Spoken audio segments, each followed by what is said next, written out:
Hello friends, welcome to my channel the aari work. இன்றைக்கி நம்ம என்ன பார்க்க போகிறோம் அப்படின்னா சோட்டி ஸ்டிச் தான் பார்க்க போகிறோம். ஸோ பிகினர்ஸ்க்கு வந்து சோட்டி ஸ்டிச் கொஞ்சம் கஷ்டமாக தான் தெரியும். ஆனால் இது வந்து நம்ம மெத்தடை புரிஞ்சுக்கிட்டோம் அப்படின்னா இது ரொம்பவே ஈஸியானது. ஸோ ஃபர்ஸ்ட் நம்ம என்ன பண்ணலாம் அப்படின்னா சில்க் த்ரெட்டு டபுள் ஸ்டன்ஸாக எடுத்துக்கலாம். எடுத்துகிட்டு ஒரு லைன் போட்டிருக்கேன்.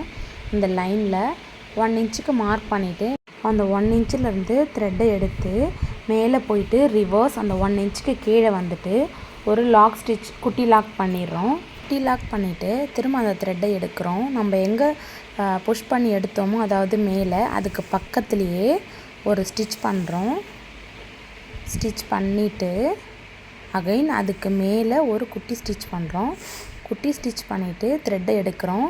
திரும்ப வரும்போது அதை விட ஒரு ஸ்டெப்பு கீழே வந்துட்டு திரும்ப அகைன் ஒரு ஸ்டிச் பண்ணுறோம். ஸ்டிச் பண்ணிவிட்டு த்ரெட்டை வெளியே எடுக்கிறோம். த்ரெட்டை வெளியே எடுத்துட்டு கீழே ஒரு குட்டி லாக் பண்ணுறோம்.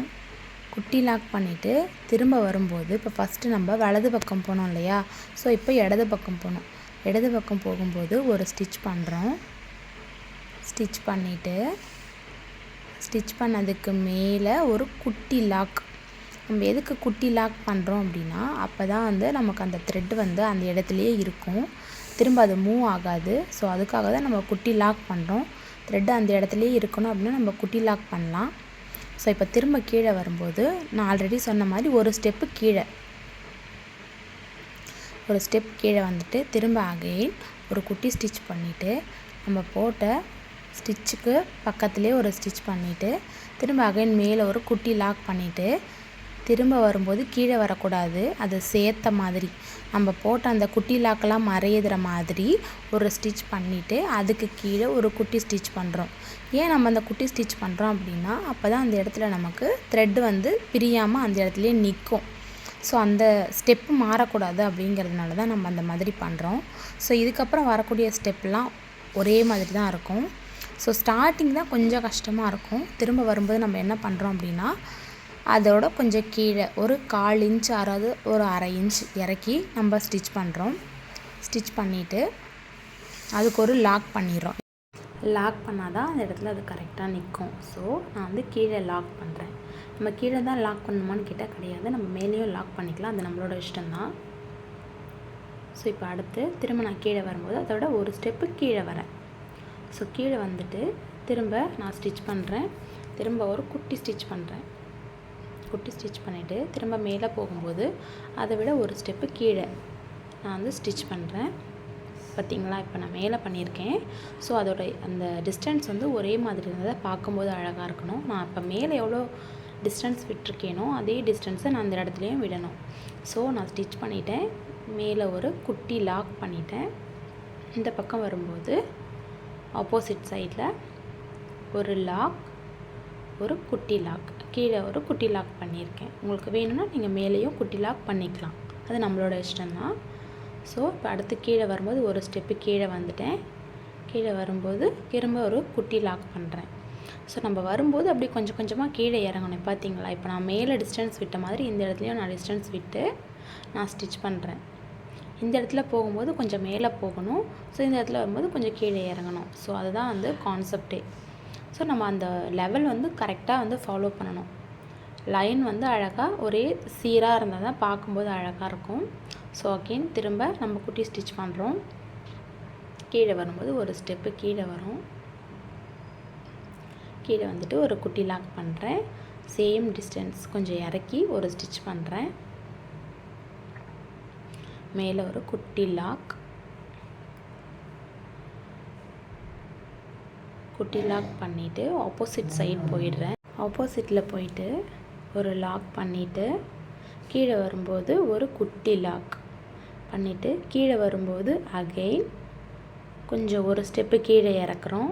இறக்கிட்டு ஒரு ஸ்டிச், ஒரு குட்டி ஸ்டிச், திரும்ப அகெயின் மேலே போகிறோம். அதை விட கொஞ்சம் கீழே இறக்கிக்கிறோம். டிஸ்டன்ஸ் ஒரே மாதிரி இருக்கணும். திரும்ப ஒரு குட்டி ஸ்டிச், அகைன் ஆப்போசிட்டில் போயிட்டு ஒரு ஸ்டிச் பண்ணுறோம். கீழே ஒரு குட்டி லாக் பண்ணிவிட்டு திரும்ப வந்து கீழே ஒரு ஸ்டிச் பண்ணுறோம். அதாவது ஒரு ஸ்டெப்பு கீழே இறக்கி ஒரு ஸ்டிச் பண்ணிவிட்டு த்ரெட்டை வெளியே எடுத்து அதை அப்படியே லாக் பண்ணிக்கிறோம். இந்த ஸ்டிச் எப்படின்றத நான் உங்களுக்கு தெளிவாக சொல்லிட்டேன். ஸோ நான் கூடவே சொல்லிட்டு வந்ததுனால உங்களுக்கு கண்டிப்பாக புரிஞ்சிருக்கும். ஸோ இதுதான் வந்து நம்ம ஃபுல்லாகவே வந்து ஃபாலோ பண்ண போகிறோம். ஸோ இப்போ பார்த்தீங்களா, ஒரே சீராக ஒரே அழகாக இருக்குது. இப்போ அடுத்து நம்ம லைனில் ஒர்க் பண்ணிட்டோம். அடுத்து இந்த யூ ஷேப்பில் பண்ணும்போது சேம் அதே 1 இன்ச்சிலேருந்து நான் த்ரெட்டை எடுக்கிறேன். எடுத்துகிட்டு மேலே போகிறேன். மேலே போயிட்டு த்ரெட்டை எடுக்கிறேன். த்ரெட்டை எடுத்துகிட்டு அதை நான் எங்கேருந்து எடுத்தனோ அங்கேயே திரும்ப வரேன். அந்த ஸ்டிச்சுக்கு கீழே ஒரு குட்டி ஸ்டிச் பண்ணுறேன். குட்டி ஸ்டிச் பண்ணிவிட்டு திரும்ப த்ரெட்டை நான் மேலே கொண்டு போகிறேன். நான் எங்கே ஸ்டிச் பண்ணணும் அந்த இடத்துல ஸ்டிச் பண்ணிவிட்டு அதுக்கு மேலே ஒரு குட்டி ஸ்டிச் பண்ணுறேன். குட்டி ஸ்டிச் பண்ணிவிட்டு அகைன் கீழே வரும்போது ஒரு ஸ்டெப்பு கீழே வந்துட்டு திரும்ப அகைன் ஒரு குட்டி ஸ்டிச் பண்ணுறேன். குட்டி ஸ்டிச் பண்ணிவிட்டு திரும்ப அகைன் இப்போ நம்ம வலது பக்கம் பண்ணோம், அதே மாதிரி இடது பக்கம் பண்ணுறோம். இடது பக்கம் பண்ணும்போதும் அதே சேம் நம்ம எங்கே ஸ்டிச் பண்ணமோ அங்கே ஒரு ஸ்டிச் பண்ணிவிட்டு அதுக்கு மேலே ஒரு குட்டி ஸ்டிச் பண்ணுறோம். நான் ஏன் திரும்ப திரும்ப சொல்கிறேன் அப்படின்னு நினைக்காதீங்க. ஸோ எந்த விஷயத்தையும் நம்ம சொல்லி பண்ணும்போது கண்டிப்பாக அது நம்ம மனசில் பதியும். ஸோ அதனால தான் இப்போது நீங்கள் சொல்கிறீங்களோ இல்லையோ நான் உங்கள் கூட சேர்ந்து சொல்லும்போது இந்த விஷயத்தை நீங்கள் முழுசாக கேட்கும்போது உங்கள் மனசில் பதியும். ஸோ அதனால தான் நான் திரும்ப திரும்ப சொல்லிக்கிட்டே இருக்கேன். திரும்ப இந்த பக்கம் வரோம். இந்த பக்கம் வரும்போது ஒரு லாக் ஒரு குட்டி ஸ்டிச் பண்ணிட்டோம். இப்போ 4 வாட்டி நம்ம ஸ்டிச் பண்ணிட்டோம் இல்லையா, 5வது வாட்டி வரும்போது அந்த குட்டி லாக்கை மறைக்கிற மாதிரி ஒரு ஸ்டிச் பண்ணிவிட்டு அந்த சேர்த்தாப்பில் ஒரு குட்டி ஸ்டிச் பண்ணிவிட்டு திரும்ப அகைன் கீழே வரும்போது ஒரு ஸ்டெப்பு கீழே வரும். கீழே வந்தோடனே இது ஃபுல்லாகவே முடிஞ்சிச்சு. இனிமேல் எல்லாமே ஈஸி தான். ஸோ இப்போ அடுத்து நம்ம ஒரே அளவு வகலாக கொஞ்சம் குறிச்சிக்கோங்க. உங்களுக்கு தெரியலைன்னா நீங்கள் குறிச்சிக்கோங்க. ஒரு 1/2 இன்ச் அந்த மாதிரி குறிச்சிக்கிட்டு இப்போ நான் இந்த இடத்துல நீடில் விடுறேன் பார்த்தீங்களா, இந்த இடத்துல நம்ம நீடில் இன்சர்ட் பண்ணி த்ரெட்டை எடுத்து ஒரு குட்டி லாக் பண்ணிவிட்டு ஆப்போசிட்டில் போகிறோம். ஆப்போசிட்டில் சேர்த்து இது மொத்தத்தையும் சேர்த்த மாதிரி ஒரு ஸ்டிச் பண்ணிவிட்டு அதுக்கு கீழே குட்டி லாக் பண்ணுறோம். குட்டி லாக் கீழே தான் பண்ணணும்னு இல்லை, மேலேயும் பண்ணலாம். அது வந்து நம்மளோட இஷ்டம்தான். ஸோ எனக்கு வந்து கொஞ்சம் கீழே பண்ணால் நல்லாயிருக்கும் அப்படின்ற மாதிரி தோணுச்சு. ஸோ அதனால் நான் கீழே பண்ணேன். உங்களுக்கு வேணும்னா நீங்கள் மேலேயும் வந்து குட்டி லாக் பண்ணிக்கலாம். அதாவது எப்போ நம்ம அந்த குட்டி லாக் பண்ணணும் அப்படின்னா, இப்போ சொன்னேன் இல்லையா, இப்போ இந்த இடத்துல நம்ம அந்த குட்டி லாக்கை மேலே தான் பண்ணணும். ஸோ அடுத்து நம்ம ஆப்போசிட்டில் போகும்போது தான் நம்ம போடக்கூடிய ஸ்டிச்சுக்கு அடுத்து குட்டி லாக்கை நம்ம மேலேயும் போட்டுக்கலாம், இல்லைனா கீழேயும் போட்டுக்கலாம். அதாவது நம்ம ஆப்போசிட்டில் போகும்போது ஒரு ஸ்டிச் பண்ணிவிட்டு அடுத்து நம்ம கொடுக்கக்கூடிய இந்த குட்டி லாக் வந்து நம்ம மேலேயும் கொடுக்கலாம், கீழேயும் கொடுக்கலாம். அது நம்மளோட ஆப்ஷன் தான். ஸோ இப்போ அடுத்து கீழே வரும்போது ஒரு ஸ்டெப்பு கீழே வந்து லாக் பண்ணி ஒரு குட்டி லாக் பண்ணிக்கிறோம். அகைன் மேலே போகும்போது அதை விட ஒரு ஸ்டெப்பு கீழே வரும். கீழே வந்துட்டு ஒரு லாக் பண்ணி குட்டி லாக் பண்ணிவிட்டு ஆப்போசிட்டில் வரும்போது ஒரு லாக் பண்ணி குட்டி லாக் பண்ணுறோம். திரும்ப அகைன் கீழே வரும்போது ஒரு ஸ்டெப்பு கீழே வந்து ஒரு ஸ்டிச் பண்ணிவிட்டு கீழே ஒரு குட்டி லாக் பண்ணிவிட்டு ஸோ இதே தான் நம்ம வந்து ரிப்பீட்டடாக பண்ண போகிறோம். ஸோ நான் திரும்ப திரும்ப சொன்னால் உங்களுக்கு வந்து போரிங்காக இருக்கும். ஸோ இப்போ நான் சொல்கிறது எல்லாத்தையும் நான் சொல்லிட்டேன். ஸோ இதுக்கப்புறமும் உங்களுக்கு புரியலை அப்படின்னா நீங்கள் வீடியோவை கொஞ்சம் பெருசு பண்ணிவிட்டு வாய்ஸை ஃபுல்லாக அன்மியூட் பண்ணிவிடுங்க. ஸோ நான் பேசுகிறது எதுவும் உங்களுக்கு கேட்காது. அதுக்கப்புறம் என்ன நடக்குது அப்படிங்கிறத நீங்கள் பொறுமையாக பாருங்கள். இவ்வளோ நேரம் நீங்கள் பொறுமையாக பார்த்துருந்தா உங்களுக்கு புரிஞ்சிருக்கும். ஸோ அப்படி புரியலைனாலும் பரவாயில்ல, அதில் ஒன்றும் தப்பு கிடையாது. ஸோ எல்லாருக்கும் எல்லாம் புரிஞ்சிடணும் அப்படிங்கிற எந்த ஒரு அவசியமும் இல்லை இல்லையா. ஸோ அதனால் வாய்ஸை ஃபுல்லாக அன்மியூட் பண்ணிவிடுங்க. அன்மியூட் பண்ணிவிட்டு என்ன நடக்குது அப்படிங்கிறத பொறுமையாக பாருங்கள். ஸோ இப்போ பார்த்தீங்கன்னா நான் உங்கள்கிட்ட பேசிகிட்டு இருக்கும்போதே ஒரு கலரை நான் முடிச்சுட்டு இப்போ அடுத்த கலரை நான் வந்து எடுத்து ஒர்க் பண்ணுறேன். ஸோ இந்த மாதிரி தான் நம்ம வந்து கலர்ஸ் எப்படி சேஞ்ச் பண்ணணும் அப்படின்னா, நம்ம கீழே வரோம் இல்லையா, கீழே வரும்போது அந்த லாக் பண்ணிவிட்டு அது கூடயே நம்ம குட்டி லாக் பண்ணி அந்த ஸ்டிச்சை முடிச்சுட்டு லாக் பண்ணிட்டோம் அப்படின்னா அந்த ஸ்டிச்சு முடிஞ்சிடும். திரும்ப அகைன் நம்ம ஸ்டிச் பண்ண இடத்துலேருந்து திரும்ப த்ரெட்டை எடுத்து நம்ம திரும்ப ஸ்டிச் பண்ணிக்கலாம். ஸோ இதெல்லாம் வந்து ஒரு குட்டி குட்டி டிப்ஸ் தான். ஸோ இதுதான் வந்து நம்ம விஷயம், இதுதான் மெத்தட் அப்படின்னு தெரிஞ்சுக்கிட்டோம் அப்படின்னா நம்ம எப்படி வேணால் ஒர்க் பண்ணலாம். ஸோ இப்போ டபுள் கலரில் எப்படி ஒர்க் பண்ணுறது, இப்போ ஒரு நெக்லைனுக்கு ஒர்க் பண்ணுறோம், இப்போ ஒரு ப்ளவுஸ் ஆரி ப்ளவுஸே வருது. ஸோ அதுக்கு வந்து நெக்லைனுக்கு ஒர்க் பண்ணுறோம் அப்படின்னா வந்து நம்ம அது எப்படி டபுள் கலராக கொடுக்குறது. இப்போ வந்து சாரியோட கலராக இருக்கும், நம்மளுடைய முந்தி வந்து வேறு ஒரு கலராக இருக்கும், இந்த ப்ளவுஸ் வேறு கலராக இருக்கும். ஸோ அப்படி இருக்கும்போது நம்ம வந்து டபுள் கலர் ட்ரிபிள் கலரில் சேஞ்ச் பண்ணால் தான் அது பார்க்க சொல்ல அழகாக இருக்கும். அந்த ப்ளவுஸில் இருக்கிறத நம்ம அதில் கொண்டு வந்த மாதிரி இருக்கும். ஸோ அதனால் நம்ம என்ன பண்ணலாம் அப்படின்னா இந்த மாதிரி கலர்ஸ் வந்து சேஞ்ச் பண்ணிக்கலாம். நம்ம கலர்ஃபுல்லாக பண்ணும்போது அது பார்க்க சொல்ல அதுக்கு அழகுக்கே அழகு சேர்த்த மாதிரி இருக்கும். ஆரி ஒர்க் அப்படிங்கிறது ஒரு என்ன சொல்கிறது, வந்து கடல் மாதிரி. நம்மளோட க்ரியேட்டிவிட்டி, நம்மளோட மைண்ட் செட் எப்படி இருக்கோ, நம்ம வந்து இப்போ இதில் தான் உருவாக்கணும், இது நெக்லைனுக்கு மட்டும்தான் போடணும் அப்படின்னு நான் சொல்ல வரல. ஸோ ஒரு ஜஸ்ட் எக்ஸாம்பிளுக்காக நான் உங்களுக்கு சொல்கிறேன். நம்ம வந்து இதை வந்து நெக்லைனில் மட்டும் போடணும் அப்படிங்கிற எந்த ஒரு அவசியமும் கிடையாது. ஒரு ஃப்ளவருக்கு நம்ம ஸ்டெம்மாகவும் போடலாம்.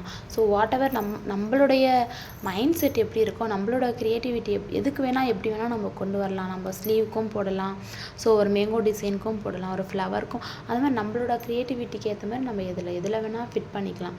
ஸோ இதில் வந்து ஸ்டிச்சஸ் இது தான் தெரிஞ்சிடுச்சு, ஷேப்ஸ் அவங்களால ஒர்க் பண்ண முடியும், நான் எல்லா ஷேப்ஸ்லேயும் ஒர்க் பண்ணுவேன் அப்படின்ற கான்ஃபிடென்ட் உங்களுக்கு இருந்துச்சுன்னா கண்டிப்பாக நீங்கள் ஒர்க் பண்ண முடியும். இப்போ இந்த கலரை வந்து நான் முடிச்சுக்கிறேன்.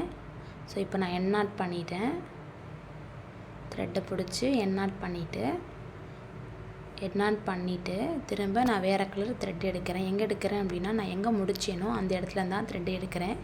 த்ரெட்டை எடுத்துகிட்டு திரும்ப அகைன் நம்ம அந்த பாதியில் ஒரு ஸ்டெப்பு கீழே இறக்கி ஸ்டிச் பண்ணோம் இல்லையா, ஸோ அந்த மாதிரி ஒரு ஸ்டெப்பு கீழே இறக்கி நம்ம ஸ்டிச் பண்ணிக்கலாம். திரும்ப அகைன் அதுக்கு ஒரு குட்டி லாக், ஆப்போசிட்டில் வரும்போது ஒரு ஸ்டிச், அதுக்கு கீழே ஒரு குட்டி ஸ்டிச்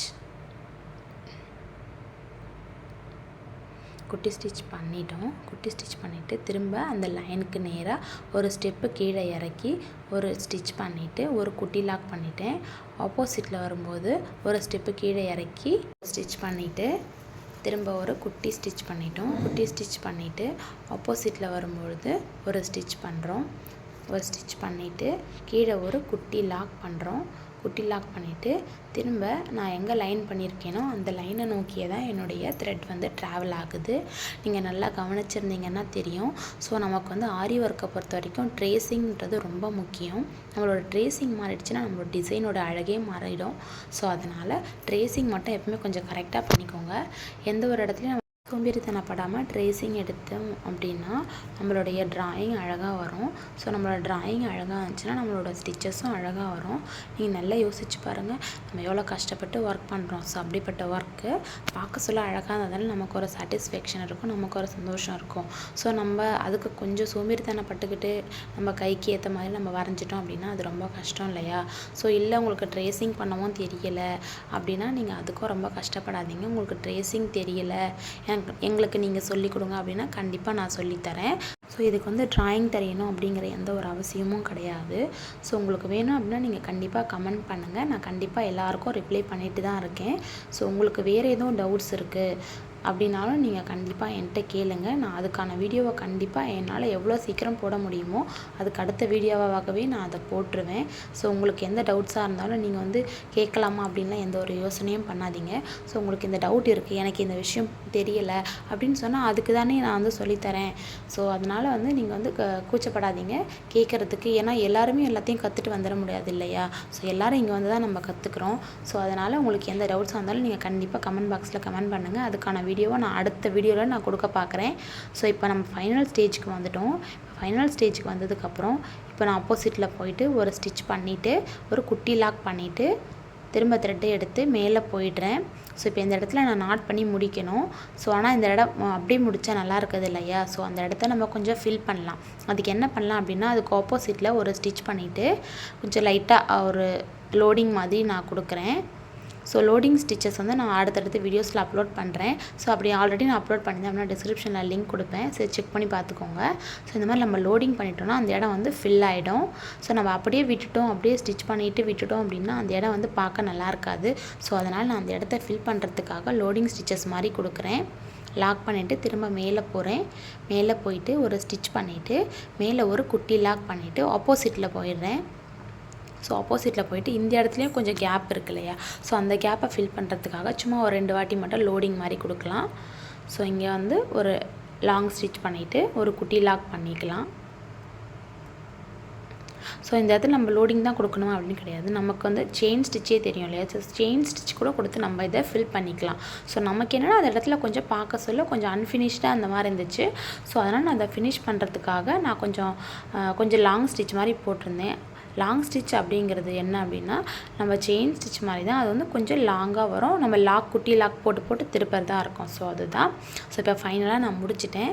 இது பார்த்தீங்கன்னா ஒரு நீட் ஃபினிஷிங்கில் இருக்குது. ஸோ கண்டிப்பாக நீங்கள் ப்ராக்டிஸ் பண்ணுங்கள். ப்ராக்டிஸ் பண்ணால் கண்டிப்பாக வராதது எதுவும் கிடையாது. முயற்சி செய்தால் எல்லாம் இங்கு உன்னால் முடியும். ஸோ இது வந்து கண்டிப்பாக நம்புங்க. நம்ம முயற்சி செஞ்சால் கண்டிப்பாக அதுக்கான பலன் நமக்கு கிடைக்கும். ஸோ உங்களோட வாழ்க்கையில் ஒரு நல்ல நிலைமைக்கு நீங்கள் வரணும் அப்படின்னா ஆரி ஒரு கைத்தொழில். ஸோ உங்களுக்கு இதில் ஏதோ டவுட்ஸ் இருந்துச்சுன்னா கண்டிப்பாக நீங்கள் என்கிட்ட கேளுங்க. ஸோ கண்டிப்பாக உங்களுக்கு கூட நான் இருக்கேன். உங்களுக்கு எந்த டவுட்ஸாக இருந்தாலும் ஏதோ ஒரு ஐடியாஸ் வேணும்னா கண்டிப்பாக நீங்கள் கமெண்ட் பாக்ஸில் கமெண்ட் பண்ணுங்கள். அதுக்கான ரிப்ளையோ அதுக்கான வீடியோ கண்டிப்பாக நான் மேக் பண்ணுவேன். ஸோ உங்களுக்கு இந்த வீடியோ பிடிச்சிருக்கும் அப்படின்னு நான் நினைக்கிறேன். ஸோ இந்த வீடியோ பிடிச்சா இந்த வீடியோக்கு ஒரு லைக் பண்ணி என்னோட சேனலை சப்ஸ்கிரைப் பண்ணிக்கோங்க. ஸோ இது போன வீடியோஸ் உங்களுக்கு வேணும் அப்படின்னா கண்டிப்பாக கமெண்ட் பண்ணுங்கள். உங்களோட டவுட்ஸை மறக்காமல் கேளுங்க. நான் திரும்பவும் சொல்கிறேன், உங்களோட டவுட்ஸ் இருந்தால் கண்டிப்பாக கேளுங்க. நான் கண்டிப்பாக உங்களுக்கு சொல்கிறேன்.